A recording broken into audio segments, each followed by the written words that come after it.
Kaya habang hinihintay natin ang ating bisita na magtuturo sa atin, ako muna magtuturo. Sapagkat tayo'y nasa tunay na Diyos. Verse natin nung nakaraang linggo eh. Ang verse yan, may sosek. Unang Juan 5:20. Ay, sosek, pakibasa. Unang Juan 5:20. Sino sa inyo mapunta sa peking Diyos? Kaya tayo may Bible study kasi para makilala natin ng tuloy-tuloy ang Panginoon. No? Sino sa inyo, sa haba na ng Bible study natin dito, marami na kayong natagpuan na patunayan tungkol kay Kristo. As yung kamay, natutunan tungkol kay Kristo. Naranasan pa. Hallelujah, naranasan pa. Hallelujah, pakibasa, Kuya Sole. Unang Juan 5:20. At nalalaman natin na naparito ang anak ng Diyos at tayo binigyan ng pagkaunawa upang ating makilala siya na totoo at tayo na sa Kanya na totoo at tunay na Diyos sa makatuwid ay sa Kanyang anak na si Jesucristo. Ito ang tunay na Diyos at buhay na walang hanggan. Hallelujah. No, ganyan din ba sinasabi sa ibang mga salin ng Bible? English o ano? Parehas lang eh, no? Kasi kumisan merong konti-konting gano'n, pero yan eh, hindi mo pwedeng dibatiin yan eh. Bakit? Kasi yan ay diretsong salita ng Diyos. No, maraming mga natuturo kumisan galing sa conclusion. So therefore, no, ang ibig sabihin ng therefore, meron silang binasang dalawang salita, tapos eh nakakagawa siya ng conclusion. Conclusion, therefore. No? Pag ang salita ng Diyos nagsalita na, ibig sabihin eh, non-debatable.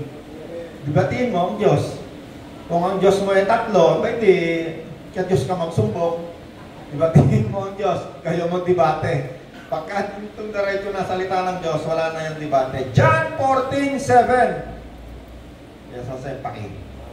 Mula ngayon, ay kilala na ninyo. Okay, Jose, para Bible. Mula ngayon, yes, sige, Jose, hanapin mo muna. Kung ako'y nakikilala niyo, Okay. Kung ako'y nakikilala ninyo, ay makikilala ninyo ang aking Ama, buhat ngayon. Jose, hold. Alam niyo ang nagsasalita dyan kung sino? Si Jesus mismo. Yeah. John 14:7, ano kayo sasabi? Yeah. Sabi ni Jesus, kung ako'y kilala nyo, ang sabi, diretso ako'y sasabi. Kung ako'y nakikilala ninyo, ay makikilala ninyo ang aking Ama, buhat ngayon. Ay makikilala ninyo ang aking Ama. Buhat ngayon, siya'y inyong nakilala. siya'y inyong nakilala. At siya'y inyong nakita. At siya'y inyong nakita. Amen.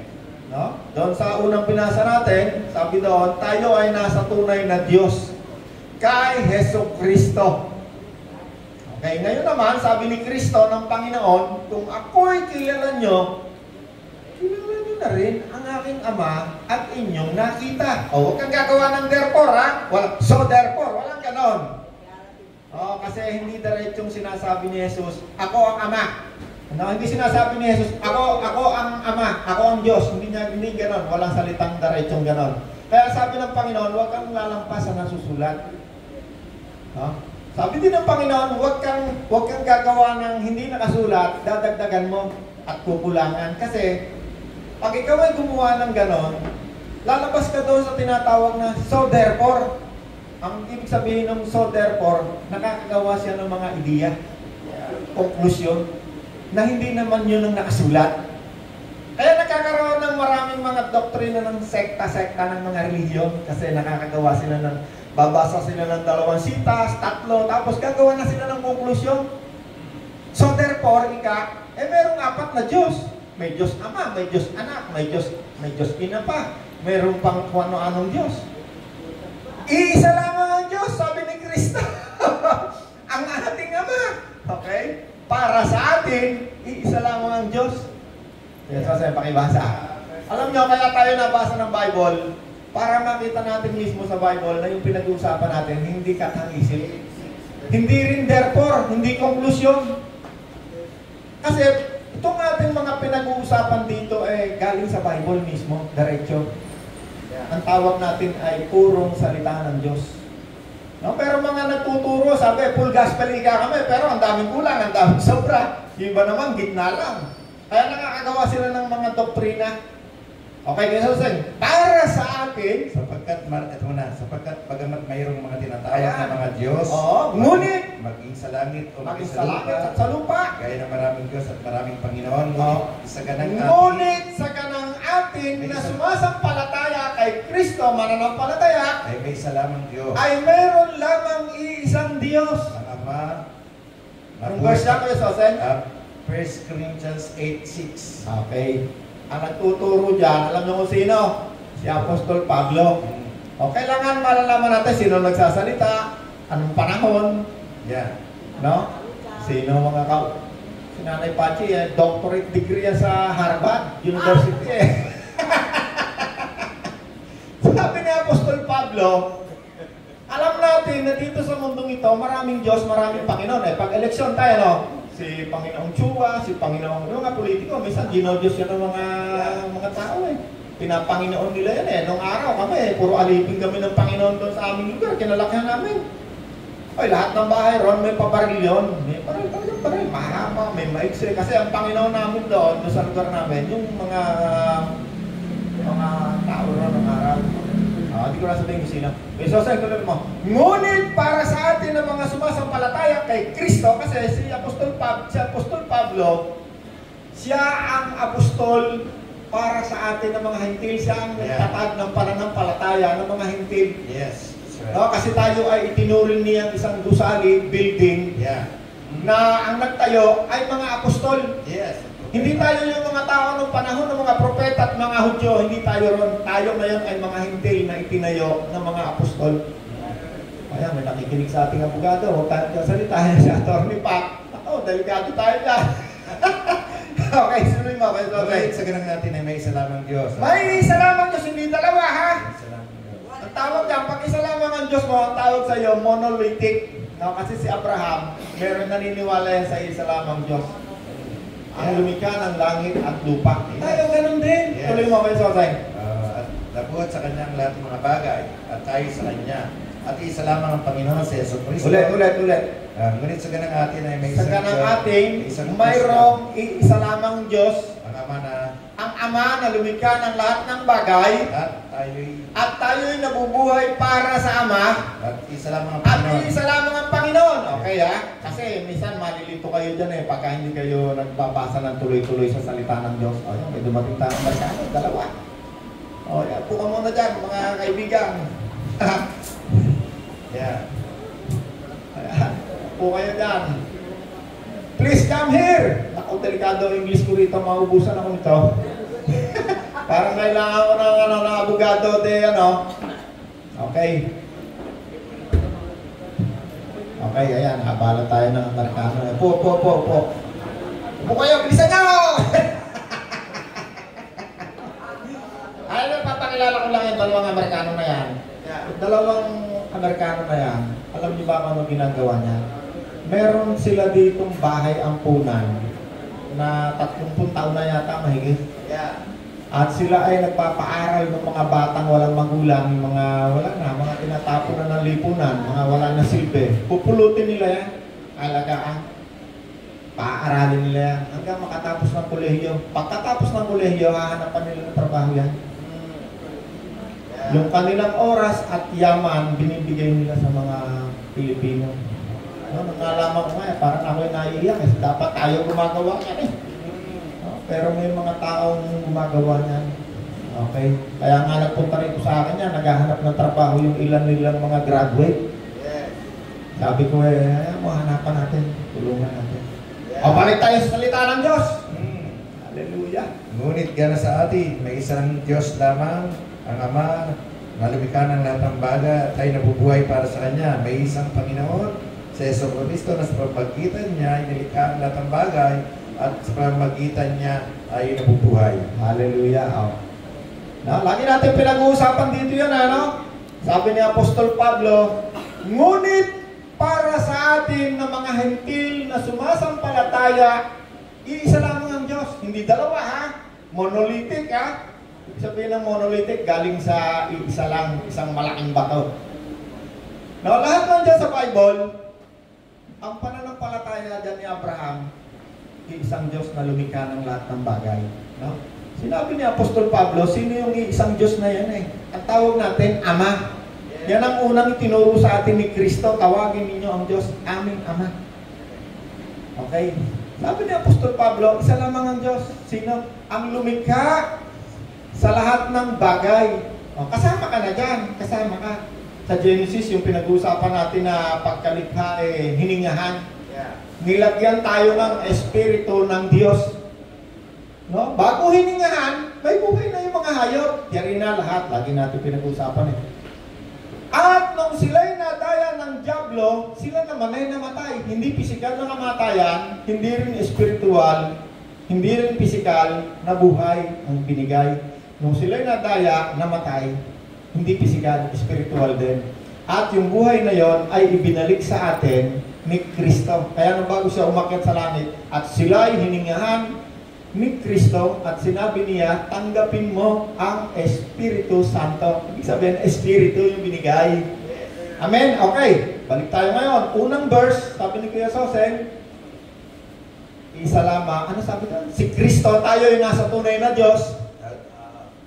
Anong pangalan ng tunay na Diyos? Ang binigay. Si Jesu Kristo na ating Panginoon. O ngayon naman, siya ang tunay na Diyos. Yun ang unang verse. Tandaan nyo lagi, ang Bible, yan ay puno ng misteryo.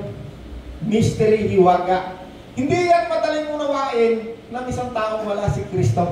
No? Di ba yung Bible natin, yung verse natin na nakaraang linggo eh. Ano raw si Pablo sa Bagong Tipan? Katiwala ng mga hiwaga, ng mga misteryo. Siya ang naghahayag ng mga misteryo na isinulat niya dito sa Bible na pinag-uusapan natin hanggang ngayon. No? Unang verse, sabi ng unang verse natin, tayo ay nasa tunay na Diyos. Si Jesu Kristo na ating Panginoon. Sumunod na verse, ano naman ang sinabi? Merong isa lamang Diyos. Si Jesus na nagsasabi, ang Ama. Siya ang lumikha sa lahat ng bagay. At meron daw ngayong isang Panginoon. Sino naman? Si Jesus. Nasa pamamagitan niya ay nilikha ang lahat ng bagay. O tapos doon sa pangalawang verse, sabi doon sa binasa natin, kung kilala mo ang Ama, kung kilala mo ako, sabi ni Jesus, kilala mo na ang Ama. Alam mo ibig sabihin ng misteryo, hiwaga? Hindi madaling ipaliwanag. Wala nang paliwanag eh. Sa siyensya, walang paliwanag. Si Jesus pinagbuntis ng birin. Walang paliwanag yan sa siyensya. Si Jesus ay namatay, 3 araw, muling nabuhay. Walang paliwanag sa siyensya yan. Nilikha ang lahat ng bagay sa pamamagitan lamang ng salita. Sa siyensya, may paliwanag yan. Evolution theory. Tsaka yung Big Bang theory. No? Punta ka sa eskwela ng mga matatalino, may paliwanag, may scientific ano pa yan.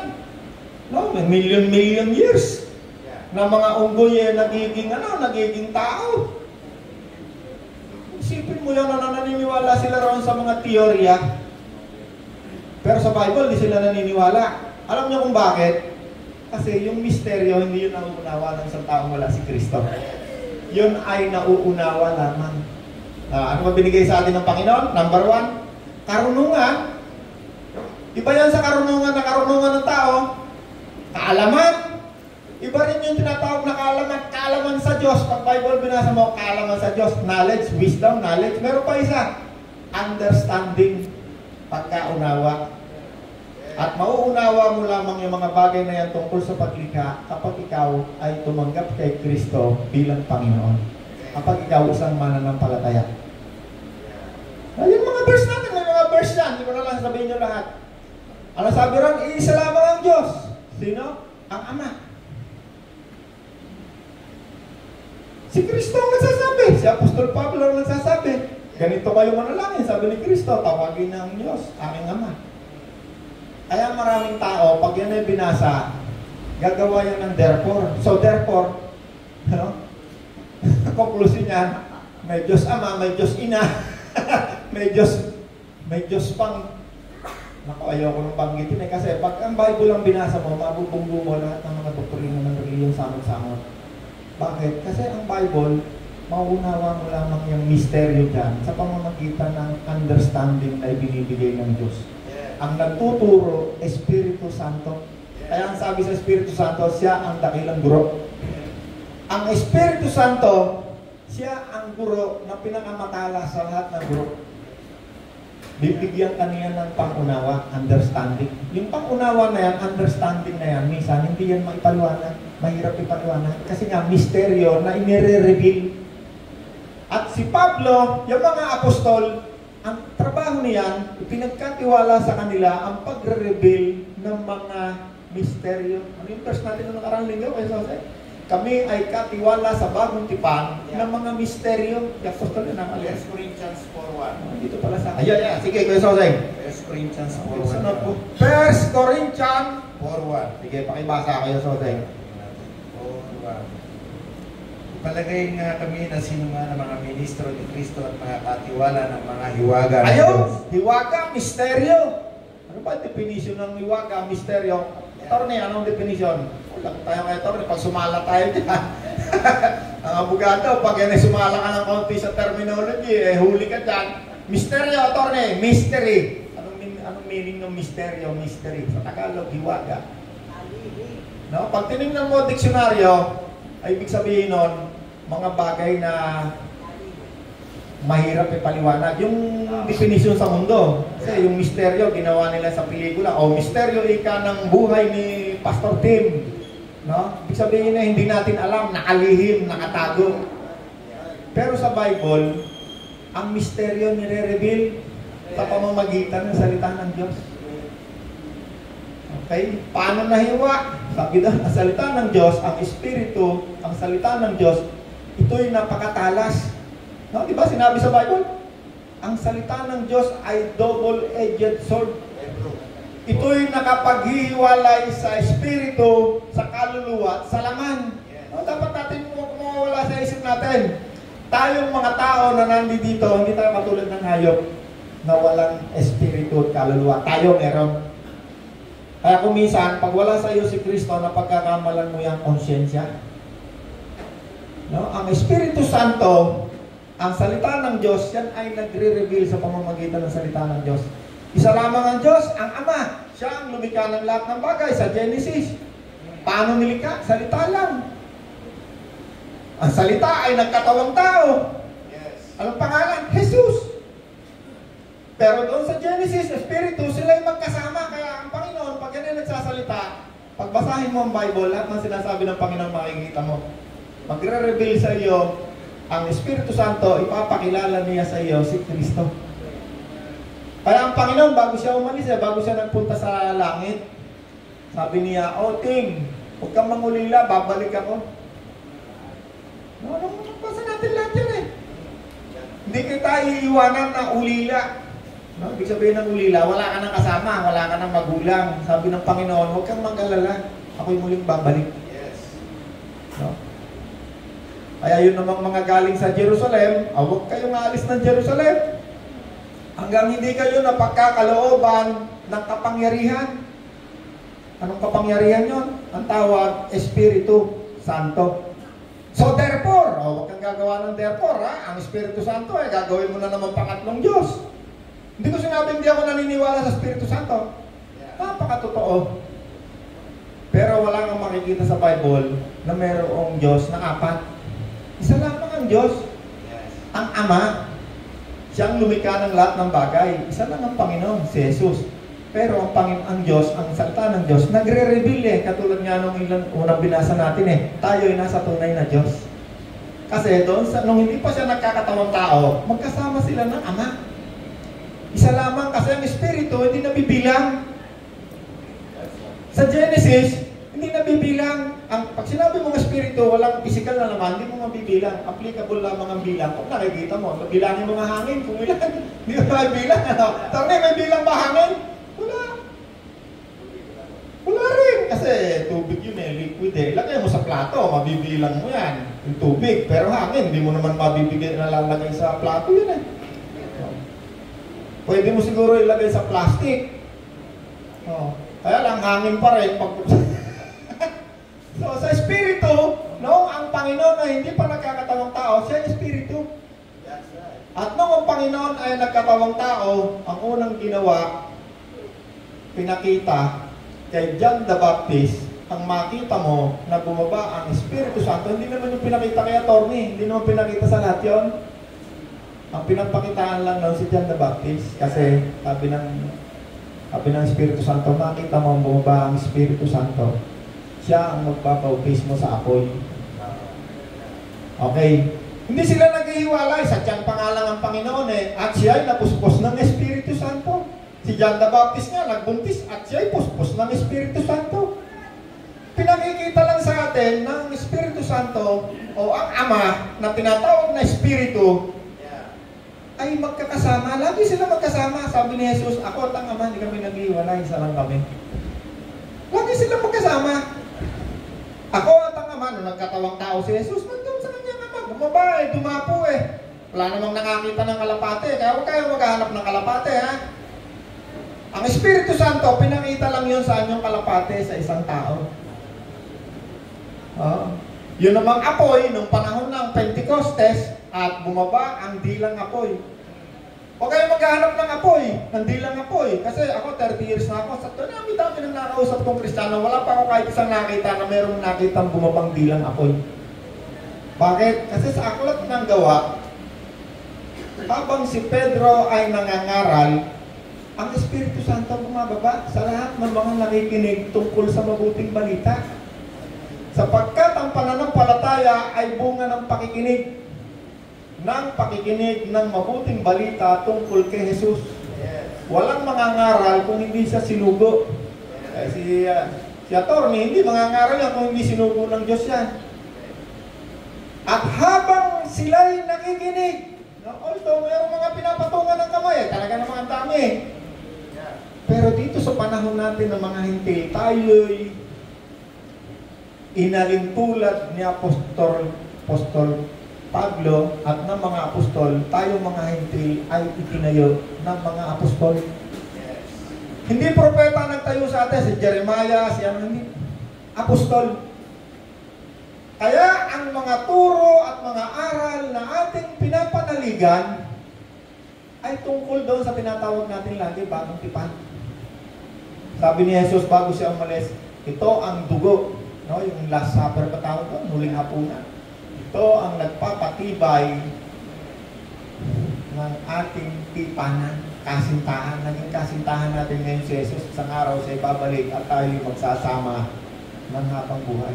Kung sabi nga ni Pastor Dorino kung hindi masusunog, pag tinanggap mo si Jesus, naghihintay tayo ngayon sa pagbabalik ng ating Panginoon. Si Jesus. 1,000 taon siya mamumuno sa atin. Amen? Yes. May naunawaan tayo? Yeah. Okay? Tayo ngayon ay nasa bagong tipanan. Bagong tipan. At lahat ng tipanan, yan ay, ang nagpapatunay diyan ay dugo.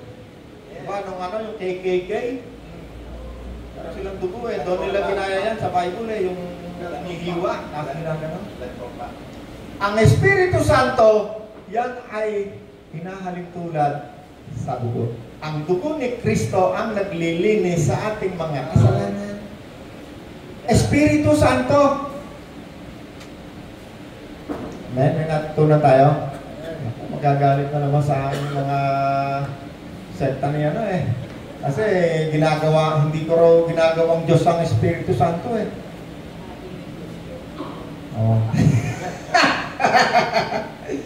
Alam nyo ba, meron tinatawag na Santo, Holy. Ayan, dumating si Pastor Bernie. Pastor Bernie, puka muna, Pastor Bernie, at aking munang tutultukan itong aking Pag sinabi mong Espiritu Santo, meron tinatawag na sa Tagalog yung Holy Spirit, banal, di ba? Tama? O yung Santo, hindi na natin kasi nung maintindihan Yun doon na lang tayo sa banal. O sa English, Holy. Meron tayong tinatawag na banal na tao. Pag tinanggap mo si Kristo, ang tawag sa iyo, banal na tao. Bakit? Nasa iyo Espiritu. Meron din tayong tinatawag na holy place, banal na lugar, mga banal na lugar, kung saan ang Diyos pinupuri, pinapasalamatan.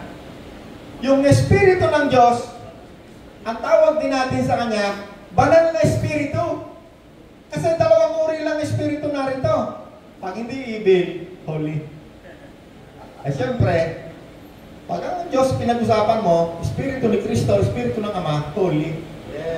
At tawagin natin, Holy Spirit. Okay, tawagin natin si Pastor Bernie. Pastor Bernie, ang ating kaibigang pastor, ang siyang magbabahagi sa atin ngayon. Kahit meron pang natitirang konti. Mahirap na Bible na Tagalog. Baka meron kayong Bible na Tagalog dyan. So, alam kong nag-pray na kayo. Nanggaling pa ako sa Tagaytay. Akala ko'y isang oras lang ang biyahe. Isang oras na higit pa lang. Paikot-ikot talaga.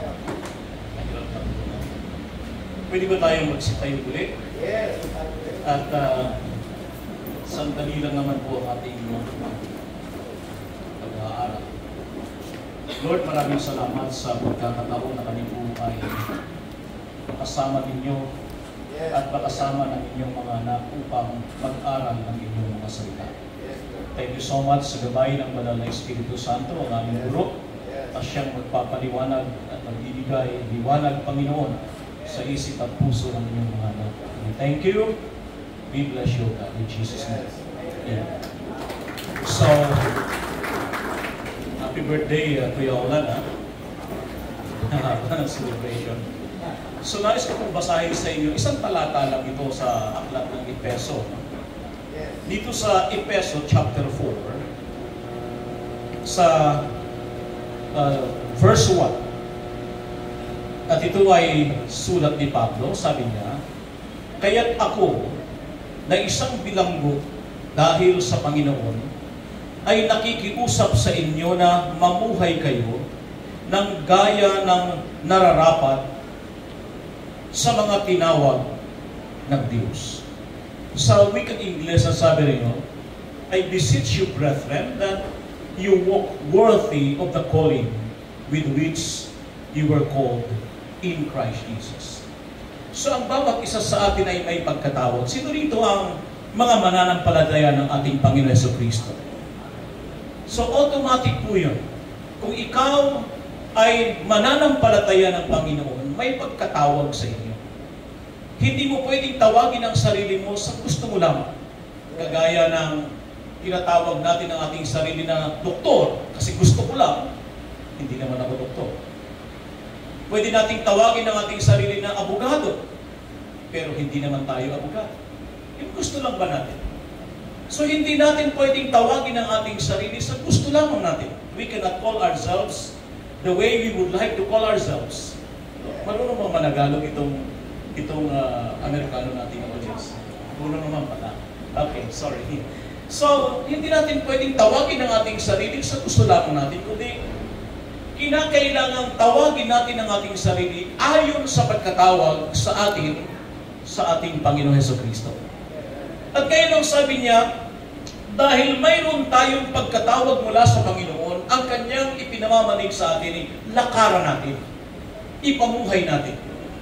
Dahil hindi natin pwedeng tawagin ang ating sarili sa gusto lamang natin, kaya ang Diyos ay siya mismo ang tumawag sa atin. At ang tawag dito ay gift. Lahat ng ating tinanggap, pati ang pagkatawag sa atin, ang lahat ng ito'y regalo ng Diyos sa bawat isa. Kung ikaw ay bibigyan ng regalo, hindi ito bagay na babayaran mo.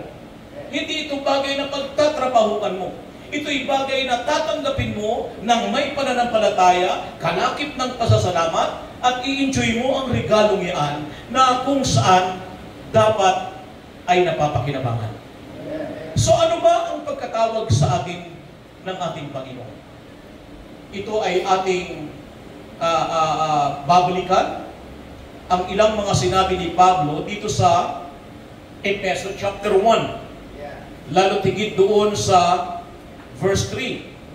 Ang sabi niya, "Purihin ang Diyos at Ama ng ating Panginoong Hesukristo, pinagkalooban niya tayo ng lahat ng pagpapalang espiritual na nagmumula sa langit dahil sa ating pakikipag-isa kay Kristo.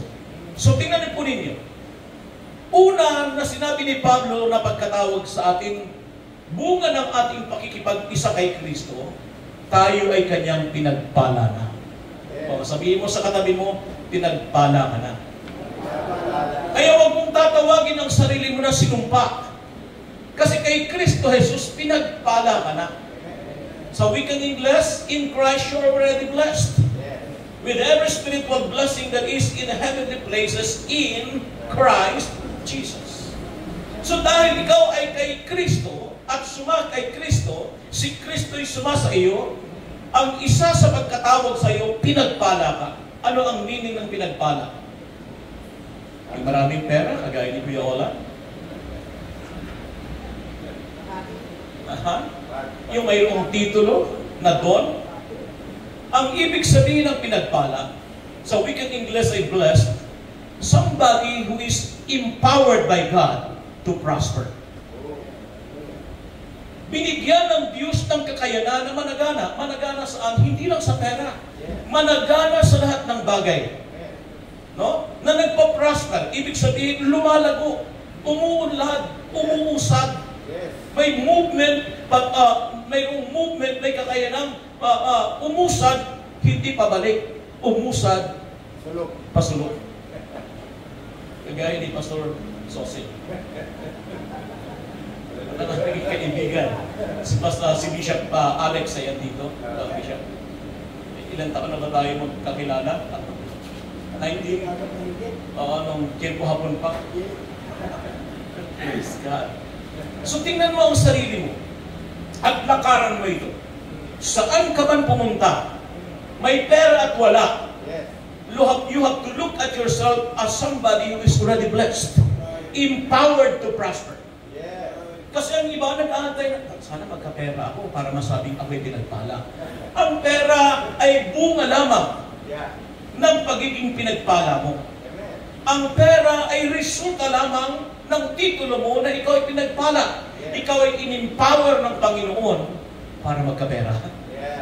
Para umunlad. Para magtagumpay. Sa gitna ng tagtuyot, dahil alam mo na ikaw ay pinagpala ng Diyos, pwede kang pasaganain ng Diyos sa lugar na mayroong tagtuyot. Okay? Palakpakan nga natin ang ating Panginoon.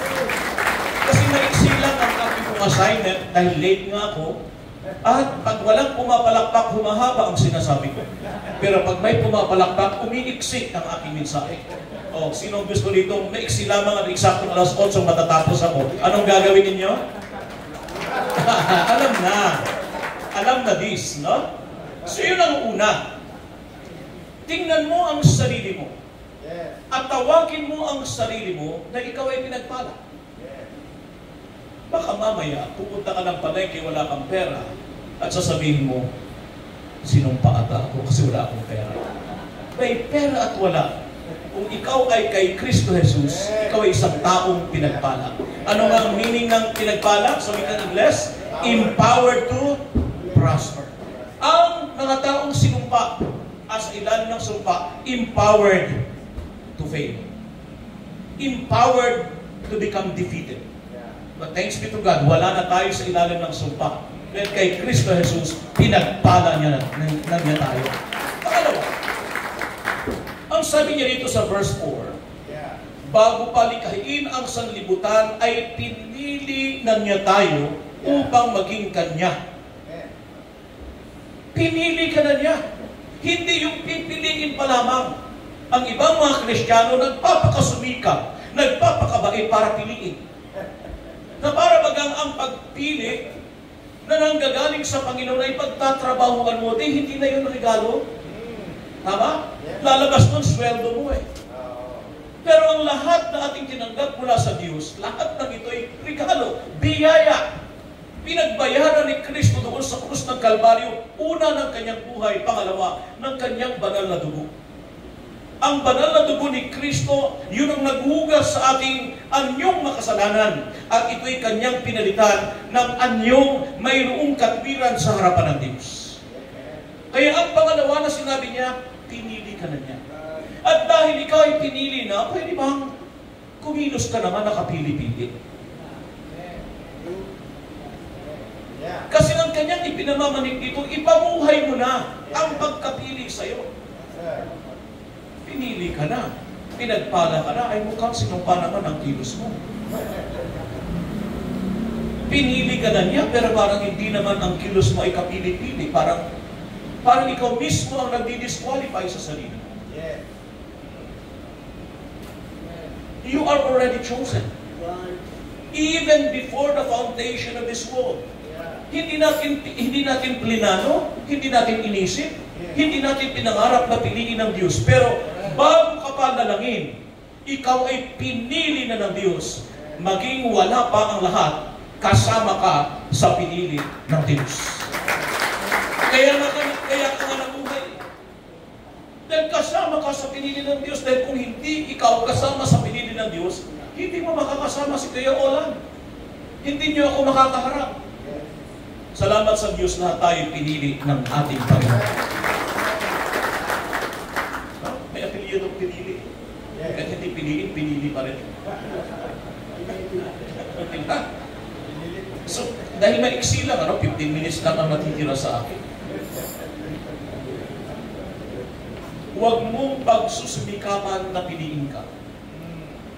Dahil pinili ka na. Ang gagawin mo lang, lakaran mo na lang ang iyong pagiging pinili. Yes. You have to walk worthy of the calling with which you are already called. Amen? Ayusin mo na lang.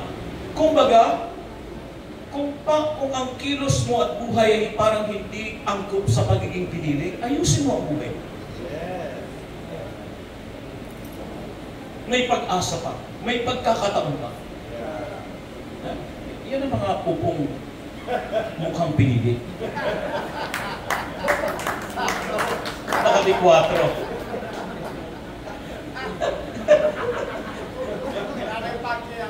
Pinaka-senior dito. Ganun din. Nakadi-4 din. Pero talo kay ni Bishop. Naka-11 siya eh. Okay, verse 5. Verse 4 muna, bago palikhain ang sanlibutan ay pinili na niya tayo upang maging Kanya. Sa pamamagitan ng ating pakikipag-isa kay Kristo upang tayo'y maging banal at walang kapintasan sa harapan niya dahil sa pag-ibig ng Diyos. So hindi lamang tayo pinili, tinawag tayo bilang banal at matuwid. Yan ang pagkatawag ng Diyos sa atin. Ito po ang nais kong iparating sa inyo. Hindi mo kayang gawing banal at matuwid ang sarili. That is why instead of working for righteousness and for holiness, God gave righteousness and holiness as a gift. Hindi natin ito righteousness. Ito'y righteousness ng Diyos. Hindi natin ito holiness o kabanalan. Ito'y kabanalan ng Diyos na ibinigay sa bawat tumanggap kay Kristo Jesus bilang Panginoon at Kanyang tagapagligtas. Ano ang gagawin mo? Sa regalong kabanalan at katwiran, lakaran mo na lang.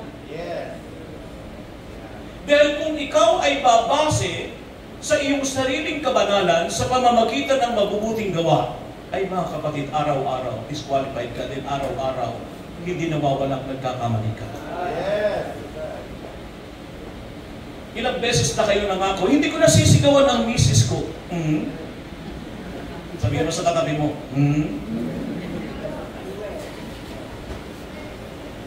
Hindi na ako magbabiolate ng traffic rules and regulation. Ako lang kanina. Dahil malilate na talaga, sabi ko, 7:30 ang dating ko sa Nanggalang. Sabi ni Kuya Olan, 7 hanggang 8 lang. Hindi, may nakita akong pulis. Stop na siya. Binaba ko yung video. Sabi ko, Brad, nagmamadali lang ako. Eh, nakagano na siya. Pero mo, sa harapan ng maraming sasakyan. Dinerecho ko. Mamayang konti. Tumigil ako para paypayin yung pulis. Sabi ko, pasensya ka na. Nagmamadilim ako, nagpakilala ko. Ay, sige po, diretso na po kayo. Kilala ako ng pulis. Tapos sabi ko nga sa kanya, pag hindi pa ako kilabin, may ID ako dala. Kaya nagkasala ako ng ID battery. ID. It was actually issued to me by a police organization because I'm their advisor. I'm also one of the advisors of our chief PNP.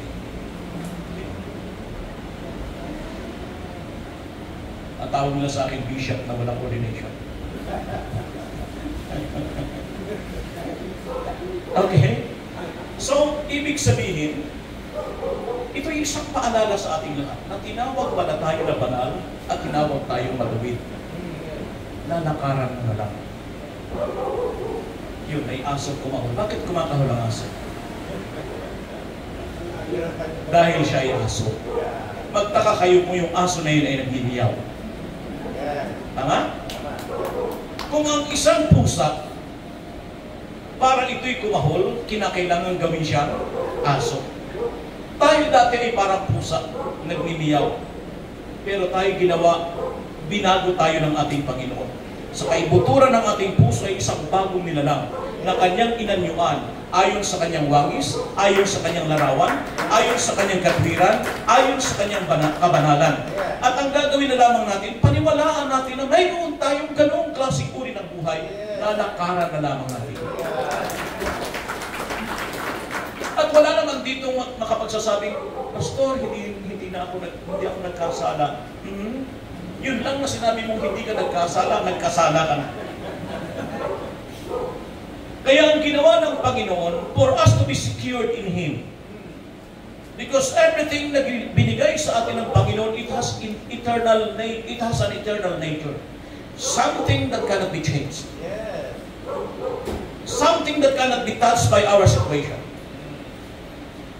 Mayroon tayong tinatawag ng eternal security. So, kung ano man ang ibinigay sa atin ng Diyos, para ito'y ating mapakinabangan at malugod naman ng Diyos sa atin, lakaran mo na lang. Lakaran mo ang iyong pagiging pinagpala. Ipamuhay mo ang iyong pagiging pinili. Ipakita mo na lang sa harapan ng sarili mo at sa harapan ng mga tao, maging sa harapan ng Diyos na ikaw ay naniniwalang pinaging banal ka na niya. Ikaw ay binigyan ng kanyang katwiran. Lakaran mo na lang. At ito'y ebidensya na ikaw ay naniniwala that you are truly declared and made righteous and holy by our God. Palakpakan natin si Lord. Kasunod, sa verse 5, pinili na niya tayo upang maging anak niya sa pamamagitan na Jesucristo ayon sa kanyang layunin at kalooban. Yung salitang pinili sa wicked English nakalagay na accepted in the beloved. Maraming mga tao, lalaki at babae, mananampalataya, pero trying hard para tanggapin. Ang iba, nagpapakalbo kagaya ko para to be accepted. Natural lang po ito. Sadyang naging kalbo. Ang iba nagpapatato. Bakit nagpapatato? To be accepted. Naglalakay ng hikaw. Kung trip mo yan, okay lang. Hindi kita kukundina. Trip mo yan. Pero kung ang rason mo, para ikaw ay tanggapin ng tao, kawawa. Dahil sa ibang lugar, marahil ang kaanyuan at bihis mo hindi tanggap ng iba. May insecure. Pero kay Kristo Jesus, mga kapatid, wala ka pang ginawa. Tinanggap ka. Ang nag-qualify sa iyo ay ang gawa ni Kristo na tinapos niya doon sa krus ng Kalbaryo. Amen. Yes. By our own means, we will never be accepted by God. But by the finished and complete sacrifice of Jesus Christ on the cross, all of us, believers, are all accepted in the beloved family of God.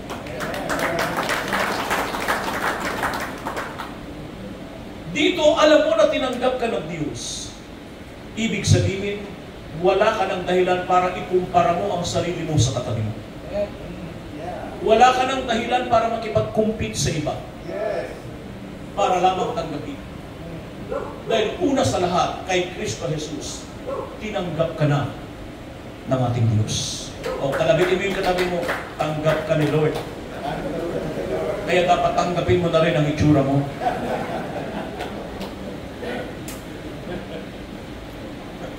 Right?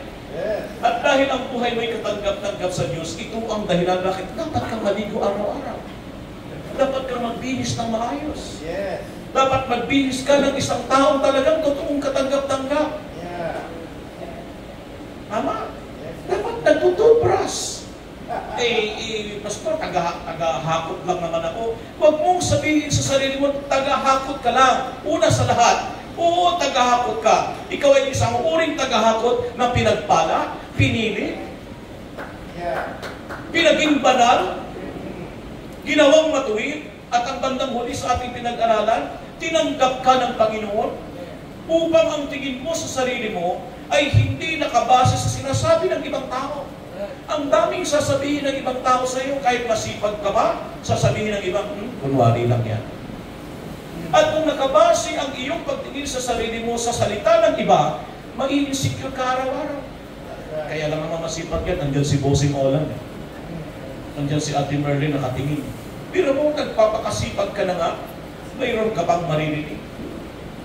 Pero kung ang pundasyon ng iyong pagtingin sa sarili mo ay ayon sa sinasabi ng Panginoon, ano man ang sabihin ng kung sino man, hindi ka maapektuhan, hindi ka ma-insecure, sapagkat ang pundasyon ng paniniwala mo kung sino ka kay Kristo Jesus ay ang salita ng Diyos.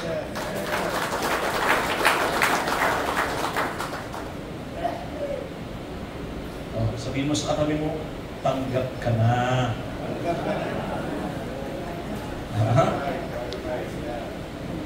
Verse 6. Sa gayon, ay purihin ang kaluwalhatian ng kanyang kagandahang loob na saganan niyang ibinigay sa atin sa pamamagitan ng kanyang minamahal na anak. Verse 7. Tinubos niya tayo. Hindi tutubusin pa lang, ha?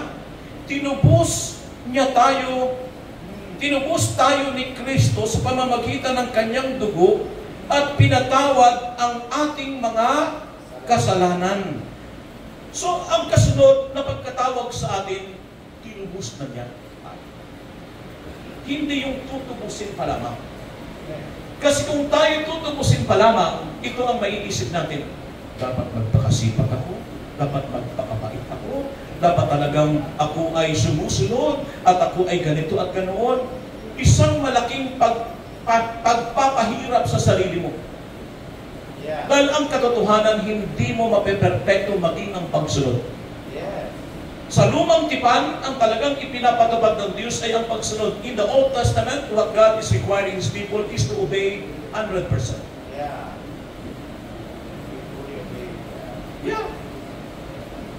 Yun ang katotohanan.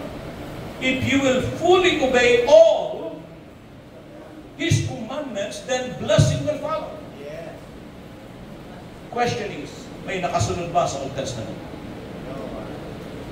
Sa New Testament, may nakasunod ba? 10 Commandments nga lang. Hindi mapunuan ang pagsunod. Alam ng Diyos na ang tao may kahinaan. Kaya ang ginawa ng Diyos, instead na siya'y dumepende sa ating 100% na pagsunod, ang kanyang anak na si Jesucristo, na ating naging representative at substitute, siya ang 100% na nakasunod sa kalooban ng ating Ama. Doon sa Old Testament, maging sa New Testament. Kaya ang kanyang hiling, instead of relying on your own obedience, put your faith in the obedience of Jesus Christ. Para hindi ka magmalaki. Para hindi ka maging mayaman. Ang lahat sa atin dito ay nakikinabang sa resulta ng pagsunod ng bugtong na anak ng Diyos. Hindi sa ating pagsunod. James chapter 2 in verse 10. Alam mo, sabi niya ron, masunod mo ang siyam na kautusan. Nabigo mong sundin ang isa. Nabigo ka sa lahat. Sinong makakapasa? Sa araw na ito, gustuhin mo man o hindi, may pagkakamali kang magagawa. Ako'y may pagkakamaling nagawa. Sinabi ng 7 o'clock ang simula. Anong oras ako dumating? 7:30. Buti pinatawad ako ni Lord bago mo ako patawarin. And that's a reality. Kaya ang talagang nais ng Panginoon sa ating mga kapatid, instead of relying on ourselves, on what we can do. Good works are good, but it will never amount to our qualification to be accepted by God. Pero yung ginawa ng ating Panginoon ang dahilan kung bakit tayo na-qualify, kung bakit tayo pinatawad 100% ng ating mga kasalanan, kung bakit tayo pinili, kung bakit tayo kanyang pinagpala, sapagkat ang lahat ng ating naturalesa bilang makasalanan, ipinataw lahat ito kay Kristo Jesus. At may dahilan ng Diyos kung bakit siya dapat parusahan, because the penalty of our sin is death. He was separated from the presence of our God. Kasi yun ang isa sa kabayaran ng ating kasalanan. Upang tayo ay maibalik muli sa piling ng presensya ng ating Ama. At dahil tayo tinawag ng mga anak, automatic po yun. Tayo ay ginawa niyang tagapagmana. Kaya hindi ka mahirap. Ikaw ay masagana. Dahil ang ating Ama ay isang masaganang Ama na hindi nauubusan ng supply. And this is the gospel of Jesus Christ. Hindi yung lalatiguhin kayo ng lalatiguhin na kung ano man ang sakit ng pakinggan, halos ayaw mo nang bumalik. Pero pag narinig mo na ikaw ay tinawag ng Panginoon, pinili ka niya, pinatawad ka niyang lubos, tinanggap ka bilang anak, ikaw ay kanyang pinagpala, maa-attract ka sa ebanghelyo ng ating Panginoon. Maa-attract ka mismo sa ating Panginoon. Say amen? O, palakpakan natin si Lord para matapos natin. See?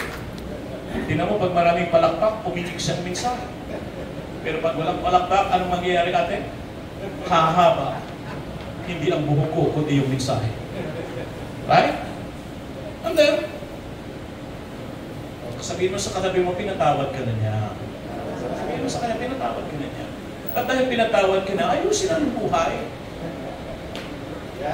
Ayusin na. Lakaran mo na ang iyong pagiging pinatawad. Lakaran mo na. Walk worthy of your calling. Tinawag ka na niya, tinubos. Tinawag ka na niya, pinatawad. Ano pa ang gagawin mo? Lumakad ka na sa ayos dahil pinatawad ka na niya. Wala ka ng utang kay Lord. Sa misis mo mayroon. Ayusin mo na. Right? And then, ang sabi dito, sa verse 9, ay sa verse 8 pala tayo. Kagandahan po, nang ibinuhos niya sa atin, ayon sa kanyang karunungan at kaalaman, ipinaunawa niya sa atin ang Diyos, ang kanyang, sa atin ng Diyos ang kanyang hiwaga, ang hiwaga ng kanyang kalooban ayon sa kanyang layunin na isa sa katuparan sa pamamagitan ni Kristo. Pagdating ng takdang panahon, layunin niyang tipunin ang lahat ng nilikha sa langit at sa lupa at ipapasa ilalim ang mga ito kay Kristo. So bandang huli, sinabi niya, tatandaan ninyo, sa Yesu Kristo ang ating Panginoon. At dapat tayong magpasailalim sa Kanya. Kung hindi kayo marunong magpasailalim sa bossing ninyo dito sa RCJC, si Kristo na hindi nyo nakikita, baka mahirapan din kayo magpasailalim sa Kanya. Pero ang mataas na degree ng pagpapasakop, kung siya na hindi mo nakikita, ay marunong kang magpasakop. Siya na nakikita, ay madali para sa iyo na magpasakop. It is easy for us to submit to a physical boss if we have learned to submit into our big boss that cannot be seen by our eyes. Kaya maging alituntunin na ng ating buhay. Na saan man tayo parurong, isip-isipin natin na bagamat wala si Bossing Olan at si Bossing Merly at ang kanyang mga kung sino man ang kanyang itinalaga sa trabaho, na alam nating sila din ay nagpapasakop sa mas malaking boss nila, walang iba kundi ang ating Panginoon. May isip natin araw-araw, Lord, wala akong makasama rito pero mayroon akong katungkulang dapat gampanan, gagawin ko ito. Sapagkat naririyan kayo na nakatingin sa akin. Hindi na actually dapat kinakailangan ng CCTV para i-monitor ang kilos at galaw ng mga manggagawa. At napipilitan lamang ang ating bossing sa pisikal na maglagay ng CCTV sapagkat by experience ay talagang sadya namang nananadya. Ang ilan ay papetiks-petiks at natutulog sa bansitan. Pero kung natututo tayo na mayroon palang mas malaking CCTV na ang lahat ng ating galaw ay alam, bago pa natin isiping gawin ay alam na niya. Walang iba kundi ang ating Panginoon. Ang malaking tulong ito sa atin. Mag-iiksel tayo sa pang-araw-araw nating ginagawa without even supervision. Without nobody watching us. And hope sa maiksing mensahe na inyong natutunan. Nais ko pong basahin muli ang aking introduction kanina na isang pamamanhik. Pag sinabing pamamanhik, isang pangliligaw. Isang pang-iingganyo. Isang pakikisuyo sa ating lahat. Nalakaran ng bawat isa ang pagkatawag sa atin ng ating Diyos sa pamamagitan ng ating Panginoon sa Kristo. Kaya't ako, na isang bilanggo dahil sa Panginoon, ay nakikiusap sa inyo na mamuhay kayo gaya ng nararapat sa mga tinawag ng Diyos. Tayong lahat ay magsitay. Dakilang Diyos, kami nagpapasalamat sa pagkakataon na kami po'y magkasama-sama ng aking mga kapatiran dito po sa lugar na ito, headed by my friend Kuya Olan and Ate Merly. Hayaan po ninyo na ang binhi ng inyong salita na naibahagi ng inyong anak ay maging binhi na naitanim sa puso at isip ng inyong mga anak sa lugar na ito. Alam namin ang inyong salita ay puspos ng Espiritu at ito'y may buhay. At kami naniniwala ng binhing na itanim, ito ay tutubo, ito ay yayabo, at darating ang tamang kapanahunan, ito'y mamumunga. At hayagang makikita ang resulta nito sa buhay ng mga nagpatanim ng inyong binhi ng salita sa kanilang isip, sa kanilang puso at sa kanilang buong pagkatao. Salamat, Panginoon, sapagkat pakay ninyo na talagang 100% ang buhay ng inyong ibinahagi sa bawat isa. Hindi lamang ito paniwalaan, kundi ito'y napapakinabangan. At sa pang-araw-araw, habang napapakinabangan nila ang kahiwagaan ng buhay ni Kristo na sumasa amin, wala silang humpay na magsasabing, salamat sa Diyos at kami Kanyang minahal. Salamat sa Diyos at kami Kanyang biniyayaan. Salamat sa inyo, Panginoon, na walang humpay na nagsusupply ng aming pang-araw-araw na pangangailangan. And the very ultimate desire that you have in your mind is to see the real image of Jesus Christ in everyone's life.